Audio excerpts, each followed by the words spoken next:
Ladies and gentlemen, this is Joe's Classic Video Games back with another cool pinball repair video for you this evening. We have just started working on this Williams Serenade pinball machine from 1960 for a customer. And we did one video kind of showing the condition it was in whenever we got it. We've placed an order for some parts that have not came in yet, but they'll be here soon. And we're going to try to do what we can to get this thing a little further along in today's video. So we don't usually work on this era of machine. It's an actual wood rail. I would assume one of the last ones. I did a little bit of research since the last video. We were talking about how it only had one cigarette holder, and another one I had two, but apparently that is correct. There was supposed to be one on the left side, and it's in the coin box. But we've gotten to the point where it's time to actually start trying to fix the thing, right? So what I'm going to do is I'm going to pull this playfield out, and we're going to work down in the coffin, the cabinet of the machine first, and see what kind of stuff we run into. So let me pull that out, and let's see what's going on inside. So this is the condition it's in from 1960. It's kind of dirty, but other than that, it's pretty much complete. There's a little bit missing. Like, for instance, that large bell striker. So there's a little coil and a bracket that hits this large bell back here that's missing. You can see the two holes. So the customer, whenever he dropped it off, he mentioned that he'd like to get that replaced. And we checked into it. The Pinball Resource, the good old Pinball Resource, makes a complete reproduction. Now, it's for the Gottlieb ones. But they make a little mod where basically you put a different coil on it and it'll work on the Williams one. So we're going to bolt a brand new one in there and fix that. He also wanted us to install an on-off switch. So we'll figure out the best way to do that and get it in here for him. But it mainly just needs cleaned up a little bit. I don't know if I'm going to be able to get all of this black soot gone, but I'll see what I can do, get as much of it gone as I can. And then we need to go through and clean all of these switches. Now, I had somebody the other day, this was the comment they left on the video.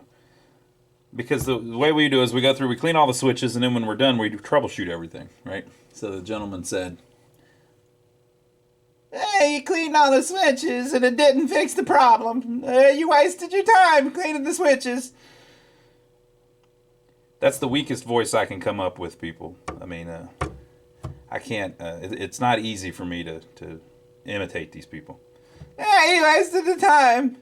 You wasted your time cleaning all the switches." Well, buddy, good friend, if I wouldn't have cleaned the switches, how the hell do you know how many of them were, were messed up? I probably fixed 13 messed up switches and there's 5 left that are messed up, right? So it's something like that. So look at all of this soot, okay? Look at this. See all that black crap sitting there? That's because this is an electromechanical machine. There's something about running electricity through coils that attracts dust. I'm sure people more educated than I know exactly why it does that, but it's a pinball thing. You end up with black dirt all over everything. See the dirt on the wrapper there? That's not just dust, and keep in mind it's in a sealed cabinet. It's just that there's something about the electricity, it attracts dust, right? So you got dust all over the place. And then you put oil on top of it, and you end up with a big mess. Well, now, if this crap is on any of these switches, and it is, the switches aren't going to work, people. Whenever they touch, it's not just that they need to touch, they need to be able to pass electricity through each other. That's how that works. So you got to clean them. We've also had several people emailing us lately. By the way, if you've got a machine you're working on, you need some assistance or something, we don't mind if you email us. Sometimes we can't answer right away, but we try to get to everybody that we can and help them out if we can. But we've had a lot of people, they'll email and they'll say, "I got this machine, it's been sitting for 30 years. When I turn it on, it works. Everything works except the flippers don't work." And they want to know, like, what's the one switch that's going to fix the flippers? It don't really work like that. First of all, everything's not working if the flippers aren't working. As a matter of fact, hardly anything's working if the flippers aren't working. But you can't just go through and fix the one switch. It don't work like that. You got to go through and fix everything to make it more reliable. So that's what we're going to do. First thing I'm going to do is clean this up a little bit. I'm actually going to see if I can lift this board up out of here. Usually there's some screws that you can take loose and get the whole board up. We'll protect these wood rails so we don't scratch it up like someone has, Mr. Owner. And then we'll see what we can do. But basically we need to clean all of this, and we need to clean every switch in this thing so that it'll be reliable. Okay? So let me get the vacuuming and see how much nicer I can make this with just a simple cleaning, and we'll go from there. Alright, so I got it lifted up and out of there. Put some foam down over the wood rails. And I vacuumed it all out, and then wiped it down as best I could. There's still some, that won't come up. But it looks pretty good for, 62 years old, right? Come on, people. Come on now. Come on now. Let's have a hand for 62 years old. Okay, so I need to do this too. This is much harder to clean, actually, because there's crap all over it. Now, depending on how far you want to go with it. In your situation, you're probably doing it as a hobby. I'm doing it as a business. So I can't charge this guy a fortune to make his mech board look pretty. Ain't nobody gonna pay for that. And I don't work for free, just like you don't work for free, right? But for the love of the game and the love of making this video, I'll clean it up as best I can, but it's not gonna get too much better than this. You know what I'm saying? I mean, you understand what I'm saying, right? So I'm going to try to dust it up as good as I can, get as much of that off there as we can, and then we're going to work through cleaning it. This is interesting because maybe I have had some, but I don't remember having any that have these metal plates over the switches. That's kind of, I guess, maybe the purpose of that was to keep the dust from falling on the switches. Could be. So let me clean on it, and we'll see how shiny we can get it. Okay, so I vacuumed it off and I wiped down where I could get to it, but there's still some areas that obviously are pretty dirty. So what I was going to say is, if you're doing this as a hobby and you've got plenty of time, you can actually remove everything from this board, clean it off and paint it even, and then put everything back on the board. And then if you wanted to clean everything, you could run it through a dishwasher. People have done that and it actually works pretty good. So you could clean all of this electronics like in a dishwasher or something, or take it outside and even hose it off. And then as long as you let it dry out thoroughly so that you don't have water inside the coils of this transformer or anything crazy like that, once you get it clean, you can bolt it all back on there, screw it all back on there. But it's all just attached easily. Now, that would ruin all of your little paper labels. But a lot of places have scanned those, so you can find those online. If you search around, you may be able to find a scan of those where you can replace them. But that's up to you. I just clean them up a little bit and try to get them to look a little better. It looks a little better, but you know how it is. Okay, so now I'm going to go through, I'm going to clean every switch on this thing. So basically, the problem is just that something's not making a good connection, okay? So like on this 25-cent relay, if you look at the switches, like look at these bottom two blades here. So that's a set of switches. When power goes to this, it creates a magnet which pulls this little plate in. And when it does, with this actuator here, it connects the switches. So if you see this bottom one, when it pulls in, it connects really well. Same as the next one. So it's open switch, and now it's a closed switch. Open, closed. Now up here we have a make or break switch. You see there's a switch made up at the top, and this one down here is broken. Open. So when it pulls in, it goes back and forth, right? One way, and then the other. One way or another. Okay?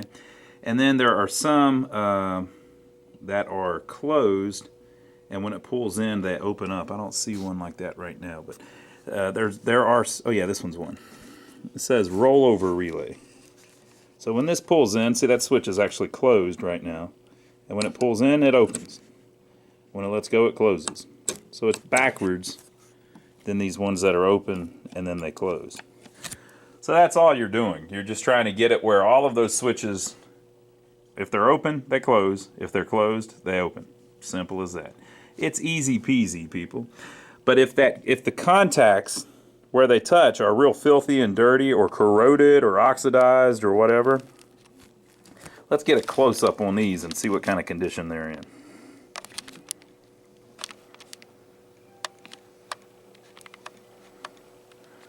It won't really, there we go. Those actually look fairly clean, you know, so those will probably be all right. Power will probably surge right through those just fine. So let's look over here. Let's see if we can do another one. Ooh, too far. I just had to push it, didn't I? So, you know, this side doesn't matter because it doesn't touch anything, but that inside contact is pretty dirty. So it may work, may not. Look at this one. That thing's freaking filthy. Look at it. Ugh, it's like Gordon Ramsay. He goes, ugh, touch it. Ugh, look how filthy. Oh, it's disgusting. Touch it. Eat it. That sounded like Weird Al there for a minute. Eat it. Okay, so I'm just going to go through and clean all those. Now, how do you clean them? Well, back in the day, people cleaned them with just like a little piece of paper. They would just slide through there and clean them. But that was before it had 100 years, 60 years worth of crap on it. So I use a small file. Now, you don't want to go crazy and file away the contact. You're just using something that's got a little bit of abrasion on it to clean all of the grease and dirt and dust and oxidization and rust and everything else that's on these things to clean them up. Okay. Some people have said, well, can't you just spray a cleaner on them? I don't think that really works. Yeah, it hasn't worked for me. So I use my file. Everything works good. Now, you can see over here in this area where everything's real filthy. I mean, look at that. There is no way in hell that electricity will conduct through that. Look at that. Come on, people. Come on. Now, why would you let it get... People, why would you let the electricity have to go through the... Come on now. Come on, people. It's not going to work like that. That's got to be fixed. Why would you think that electricity can go... Come on now. Come on, people. Okay, so I'm going to go through and clean them all. And if I run into anything weird, anything burn up, we'll we'll check it out. Hopefully we don't have too many issues, though. All right, folks. So we are looking at this one that's been replaced. That is the... Any guesses? It's the lock relay. Now, the purpose of that relay is to kind of hold power to everything. The whole time that it's on. So the reason that's been replaced is because those burn up all the time. They'll just stay on and get cooked and all screwed up, right? But it's not really in there right. So if you look at this one, see how the plate is attached over here, and then whenever it pulls in, we got our thing where if it's open it closes, and then it goes back and forth between the make break ones. You can see this one is not positioned right. So it's all screwed up in there. This one's stuck closed. This one's stuck closed. This one is open. This one is open. But I don't know if that happened in moving or if it's just been like that. So it popped right back in. Now whenever we pull it, it looks like everything is working properly. So that may have just happened when they were moving it down here to us. But whenever we were trying it the other day, trying to get it to work, and it wouldn't start, nothing would work right. It was just kind of cycling and stuff. That's probably why. Because I haven't messed with that, so I pulled it up out of the bottom, and that's probably why it was doing that particular thing. So I don't know if it was like that whenever the gentleman was trying to play it, or if it, like I said, happened while they were moving it, or what. But that's definitely something that was going to be a problem. Okay, so I'll keep cleaning through them. Okay, here's another good example of something. See this? That's a solder splash. So why is that there? That's probably one of the reasons they have these covers on them. If you're working on the bottom of the playfield, you might be soldering something with your soldering iron, and a little bit of solder falls down and lands on here. And then whenever it lands there, it cools. And if it lands just right, it'll short two switch blades together. If you look, see how it's right on top of the one switch blade? So it's connected to that metal. If it would have been over just a little bit, it would have been connected to that metal and to that metal, which would have made that switch permanently soldered together. Right? The little stuff like that happens all the time. So let's see, it's about maybe almost 2 feet back from the front, right in the middle of the cabinet, right? So 2 feet back. It may have been off of the flippers whenever they were soldering that. That's about right. Maybe. Okay. So you got to watch out for stuff like that. So if you're having a problem you can't figure out on your machine, it may be a little solder splash is shorting something together.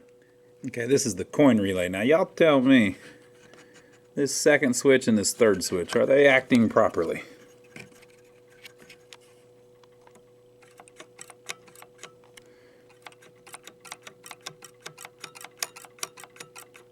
Maybe, maybe not.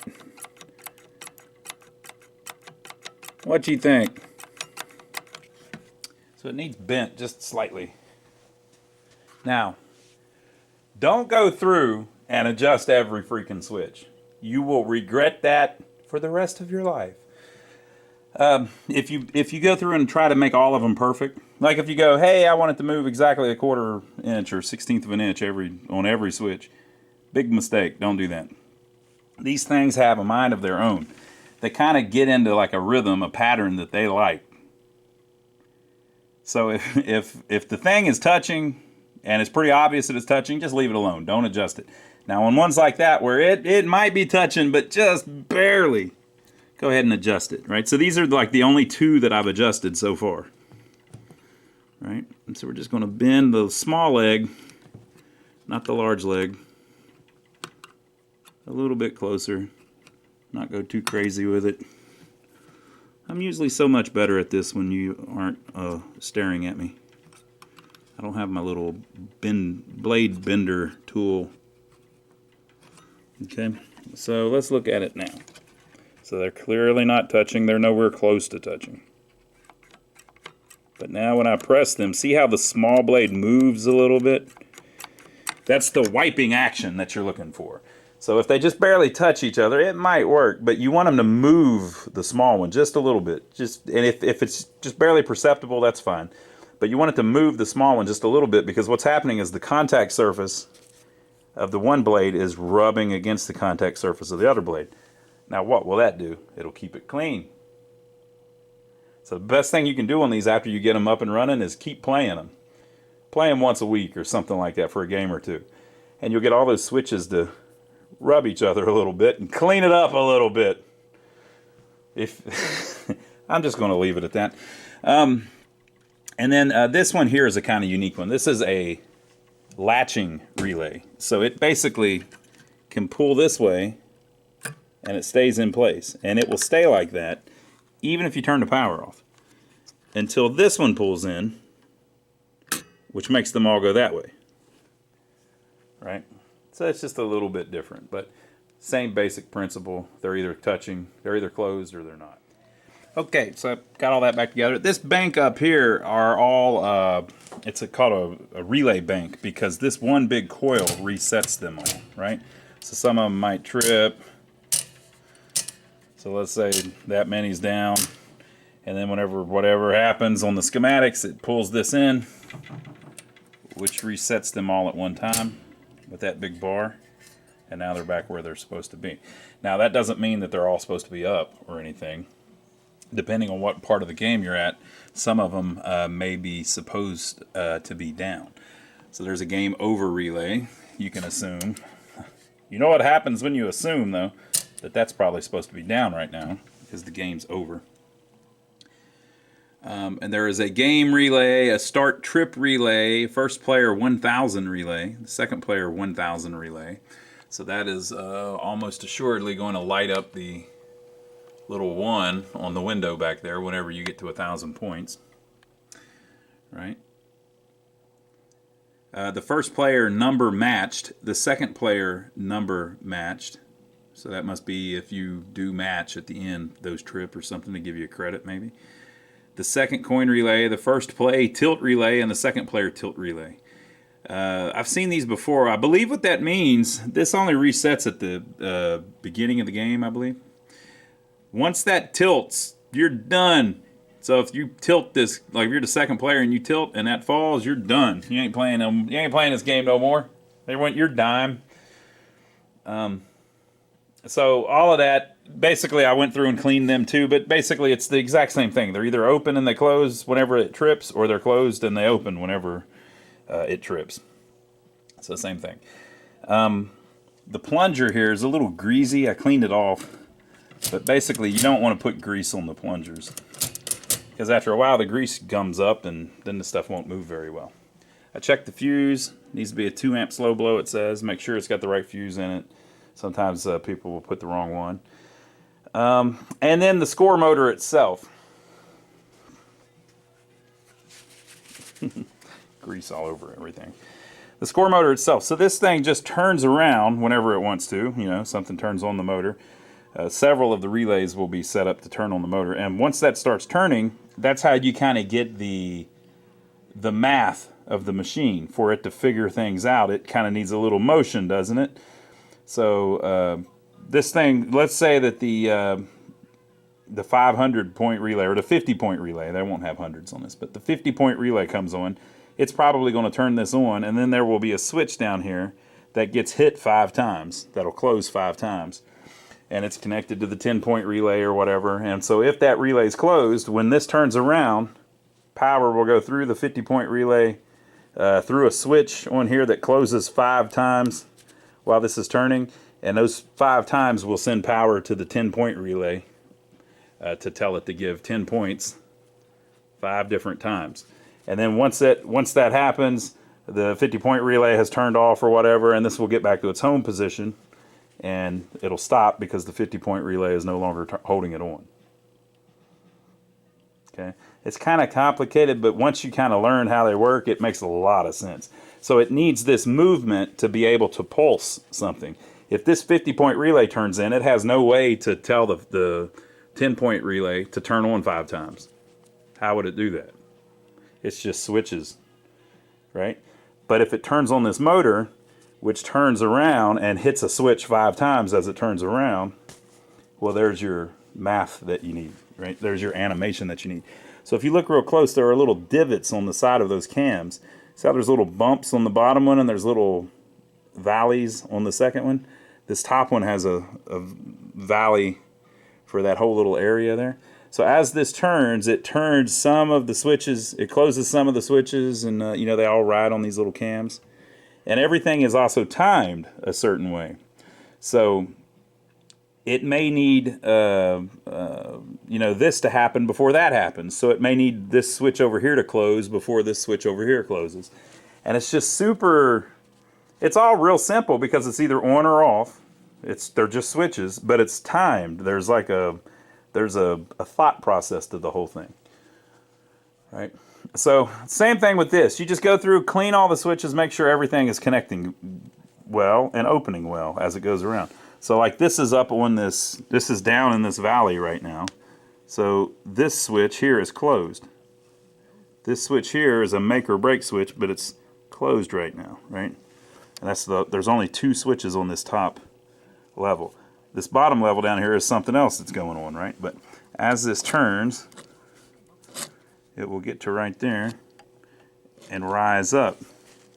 Well, now it's open that switch, and it's open that switch, but made the top switch, right? Now, this one's kind of interesting. Again, it's 1960, so it's an older one. Usually, there is more than one of these valleys. There'll be like 3, right? Sometimes there's 2.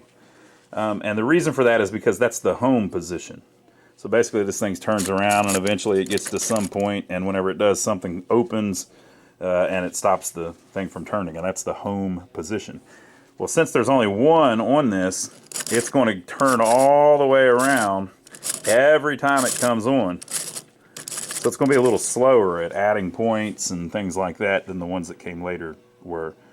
But that's cool. So I looked all through here. I didn't see anything wrong with anything. Everything looked cool. I don't know what any of these switches do, but we may have to track stuff down if everything is not working properly once we get it all clean. So the fuse, the relay bank, cleaned all those relays, cleaned all the switches on the score motor. There are some some female Jones plug sockets here. Sometimes you need to clean those out with a pipe cleaner or a smaller one that's called a bore brush, because it's the bore of a, you know what I'm talking about, I can't say it because they'll block me from YouTube. It cleans the inside of a toy, so you can get some of those to clean that out if you would like. So it makes nice, good contact. And then on this vintage, we found out on the first video that it has these blade type connectors that are kind of a little different. You don't see those all the time. So we need to clean those up. This is just a light bulb to illuminate everything down here so you can see a little bit when you look in the front door. Pretty cool, huh? There was probably, right here, a meter of some sort that told you, I may be wrong about that, but, that may be a, I'm not sure what that is, but sometimes they'll have a meter up here that you can read. I don't know if in 1960 they had that or not, to see how many coins had went through it. And then, finally, someone had asked me about, there was a switch on one of our games. Down at the bottom there was a hole and just a switch sitting there, kind of like this. And he was asking me, what is that switch? And I was telling him it was the kick switch. And he was saying that we hadn't mentioned that in the videos. I think I have in some of the really old videos, but we'll talk about it in this one for just a second since we're here. Look, this one's actually labeled the kick off switch. The way these things were designed originally was so you kicked the game off. So the board is down in the bottom. Whenever you're getting ready to go home for tonight, you go up underneath the freaking machine and kick the panel on the bottom. It would make that switch bounce open, and that turned the game off. Just a holdover from a simpler time when everything's were done a little different, right? So I don't know how long they still had kickoff switches on them, but there is actually no power switch on this machine. There's no way to turn it off and no way to turn it on. You plug it in, and then whenever you hit the start button, it starts it. And whenever you want to turn it off, you're basically putting it in sleep mode like you would a computer now or whatever. I don't know if anybody still does that or not, but you know how you have like a hibernate mode or a sleep mode on your computer? That's basically what that does. You kick it, and it's still got power on it, but you're turning the lock relay off until you hit the start button again. This is interesting stuff. But this gentleman wants us to put a actual on-off switch on it, so we're going to figure out somewhere to put that and the best way to handle that. But I've done about everything I can on this mech board. I didn't find too much wrong except for that lock relay being bounced out of the place where it should have been. So we're ready to throw it back down in the bottom of the cabinet. And then we'll look at a few other little... Okay, folks, so we dropped it back down in there. Now there's a few things that we still need to mess with in the bottom. One of the things is the fuses are interesting. So there's a little set of 5 fuses over here. Now look carefully. Ooh, be careful going in there. Look carefully what it says. See the third one and the fourth one? It says regular line and low line.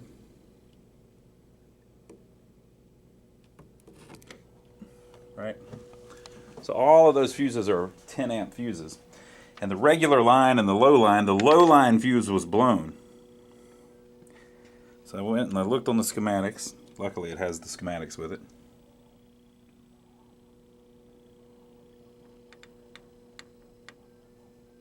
And look, it says normal line voltage, 50 volts. And then there's another line right next to it that says low line voltage.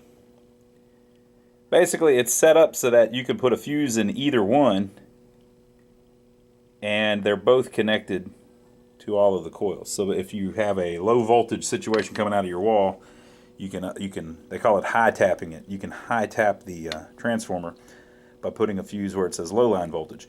But the problem is if you put a fuse in both, that's not how you're supposed to do it.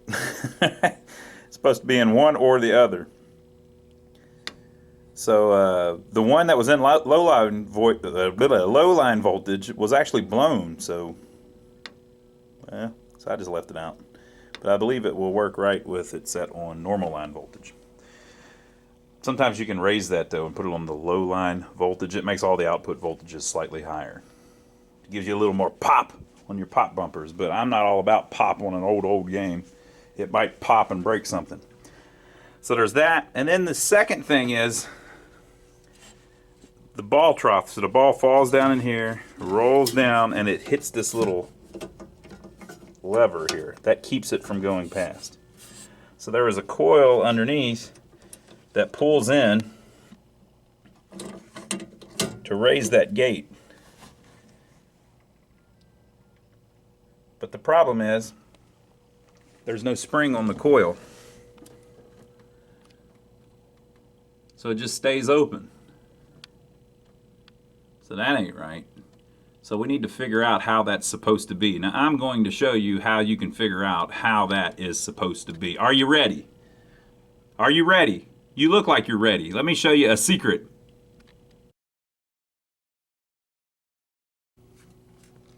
So we are on the website pinball.com. That's Planetary Pinball's website. Planetary Pinball has purchased the licensing rights for Williams and Bally pinball machines. So they make a bunch of reproduction parts and basically just license out the ability to make reproduction parts. So if you go on their website, they've kind of got most of the stuff that you can buy for the games that's game-specific, artwork type stuff, they have listed on their website. But one of the coolest things they have listed on their website is they have the old parts books listed on the website. So this is the parts manual from 1962 from Williams. So if you're looking for a part for your machine, one of the easiest ways to figure out what you're looking for in a situation like we're in is go on their website and just look up the old parts manual. And so it'll show you kind of how things originally were whenever they shipped from the factory. So here is the ball release assembly. This is exactly what we're messing with. Okay, now if you look, there is no return spring like on a flipper, but if you think about it, those were on the later flippers. They weren't really on stuff back in 1960. They hadn't kind of created that yet. So how did they do it? Well, the way they have it return is this is actually a spring, 10A134. It's a spring that wraps around this side of the plunger and that side of that blade, and if it pulls in, you can see how that would twist that spring a little bit, and then they're relying on that little spring to pop the plunger back out. I mean, I guess that'll work, but we might just put one of the coiled up ones like they put on flippers later in there. But I'll see if I can get that little spring to bend properly and do what it's supposed to do, because it ain't right now. So you can see that the spring is actually on there.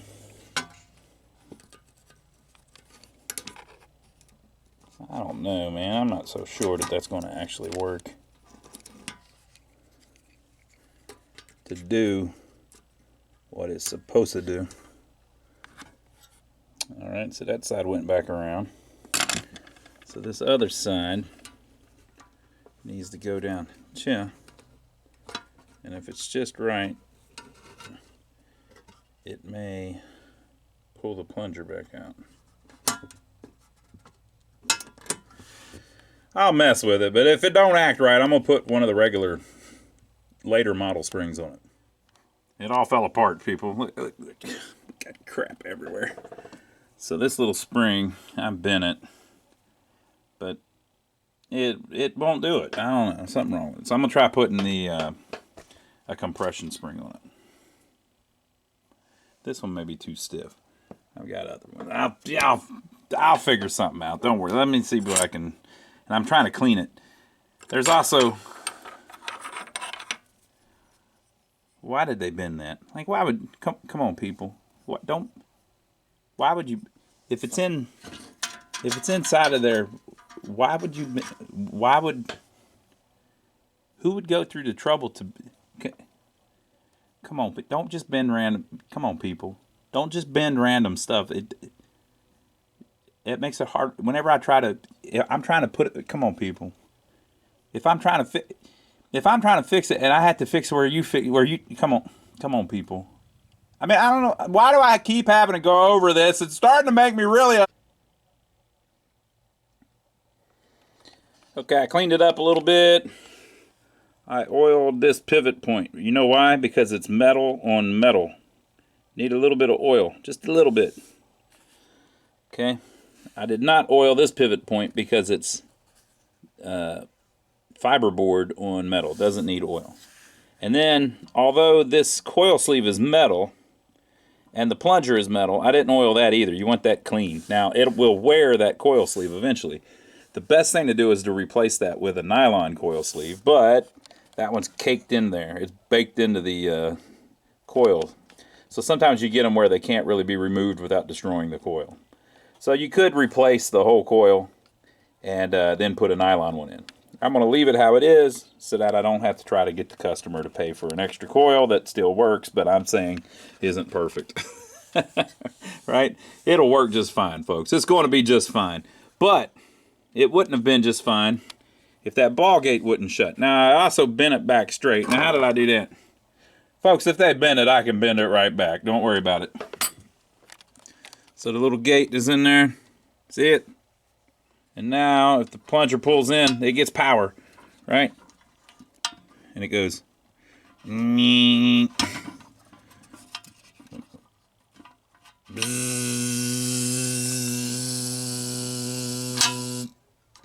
So whenever it kills the power, that gate's going to shut. And it's a pretty light spring. I didn't put a heavy one on it. Because if you think about it, whatever this spring must have done originally, it couldn't have had too much power in it, right? So it, whatever little ability this had at one point, which is long gone, it wouldn't have been really strong. So you don't want to put a real strong spring in there. Now, why would it matter? It depends on the strength of the coil. If that coil is really powerful, you can put anything in there and it'll crunch it, right?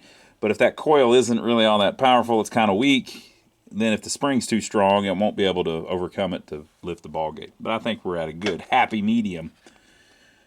So all of this on the side is just like that stuff that old metal gets on it. You could go farther and clean it all up yourself if you want and sand it down and all of that, but we're just trying to get the thing working good for the guy. We don't need it to necessarily look perfect, right? So the ball falls down there on the rail and it will roll down to the end. So we fixed that. There's one other thing in the bottom of the cabinet that I need to address. So that is back in. The next thing we need to mess with is this bell. Now, check this out. Are you ready to hear the Williams bells for the first time in forever? This is what a pinball sounded like in 1960. They have the small bell and the big bell. Oh, you know what? I can't hit the big bell because it's missing that thing we were talking about. So through the magic of YouTube, time has passed while this video was filmed. Can you tell where we took the break? You probably can't tell. We took a break at some point during this and waited for parts to come in. Look what I have here. Have you ever seen anything as beautiful as this? This is from the Pinball Resource. Cost about, I think it was $27 or something like that. It is a bracket.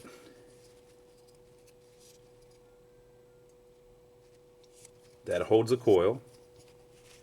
Now this is an A261350, which is about what the manual calls for, or close to it. Should we look? Should we look to see if they did us right?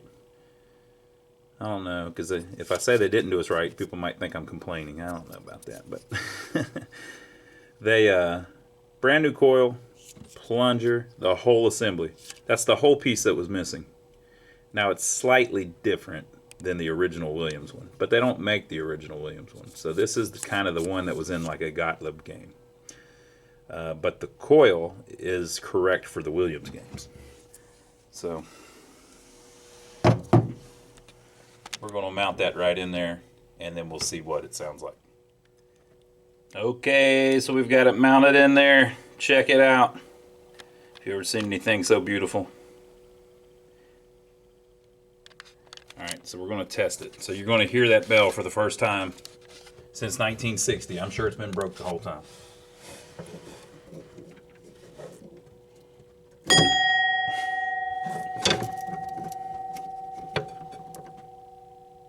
Whoop.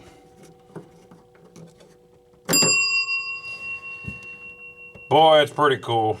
Now, we haven't got the actual machine to do it yet, but it will be soon. Don't fret. Okay, so that was one of the particular things that the guy wanted us to do was get the bell assembly mounted back in there. They look like they're touching, but they're not. There's just a little bit of room. It's almost like they did it on purpose. Okay, so let's slide the playfield back in, and then we'll see if it's any better than it was on the previous video. We've plugged her back in. We have reinstalled the playfield, plugged it back in. We plugged the back box back in. Let's see if anything happens. Some of these you hit the left flipper and it turns on lights, but not this one.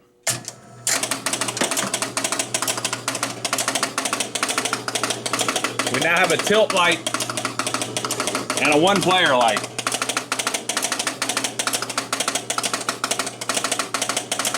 We ain't got nowhere yet, people. Ugh. Oh well, at least we got them all clean. So now I got to turn it off. How am I going to turn it off with no power switch? Let's see if I can get the bounce switch to work.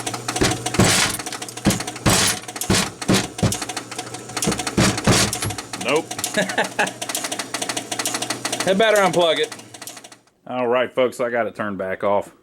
Next, we'll have to delve into the back box. I think it's trying to reset the score reels, and maybe it can't tell that they're reset. We'll have to figure that out. But we'll do that on the next video. So leave your comments below. Let us know what you think. Make sure to give us a thumbs up for taking the trouble to film it for you. I hope you enjoyed it. Make sure to check out our website. Go to lionsarcade.com. You can see all the prices, pictures, and descriptions of all of the games that we have available for sale at the moment. If you're looking to buy one, or if you just want to peruse the selection. Also check out our parts page. On our parts page we have our t-shirts for sale, coffee mugs, stuff like that. We also have links to Amazon for some of the stuff that we use in our videos. If you follow one of those Amazon links and then buy anything on Amazon, like a dartboard for instance, or maybe an autographed Steve Ritchie picture if there's one on there, or a pinball of your own. If you buy anything on Amazon after following our link, even if it's for something else, it gives us a percentage of your purchase. So we appreciate everybody that's been doing that. Some of you crazy people have set our link to Amazon as your Amazon bookmark, and then every time you go to Amazon, it's sending us money. Boy, y'all are some nice folks. We appreciate that. So thank you for that. And finally, last but not least, make sure to check out my brother Donnie. If you don't know about my brother Donnie, my brother has a channel here on YouTube, and we're always working on old pinball machines, old arcade games, old jukeboxes, and he's always working on old vehicles, old buildings on the farm, stuff like that. So he does a lot of similar stuff. He's crazier than I am, though. But I'm over there on his channel a lot as well, so go check that out. It's my brother Donnie channel. The link is down below. So we hope you enjoyed it. We will see you on the next video. Hopefully we'll get this sucker to fire off finally.